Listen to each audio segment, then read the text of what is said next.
Sans ce macaron et cette carte professionnelle, les chauffeurs des plateformes type Uber ou chauffeurs privés ne pourront plus circuler dans les villes de plus de 100 000 habitants avec le seul permis B.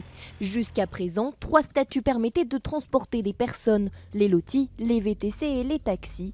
Ce 1er janvier à minuit, les lotis n'existeront plus. Près de 3 000 chauffeurs sur 25 000 devront cesser leur activité. Ilyes en fait partie. Pour exercer de nouveau, il va devoir passer un examen afin d'obtenir une licence. Moi-même et d'autres collègues sont repoussés au 30 janvier. Donc ça veut dire que pendant un mois, je ne vais pas pouvoir travailler.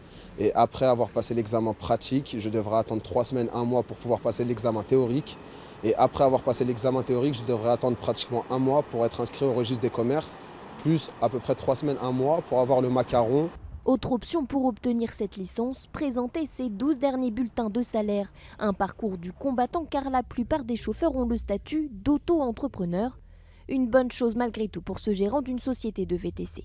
Nous, ce qu'on veut, c'est que ce soit des gens professionnels, qui aient un minimum de connaissances de gestion d'une entreprise, d'anglais, de présentation, pour que notre profession soit tirée vers le haut. Des avantages mais aussi quelques complications côté utilisateur. Il se peut qu'il y ait une attente un peu plus longue pour obtenir un VTC, un réajustement par le haut de la tarification. Alors pour la nuit de la Saint-Sylvestre, un conseil, réserver à l'avance pour ne pas vous retrouver sur le carreau.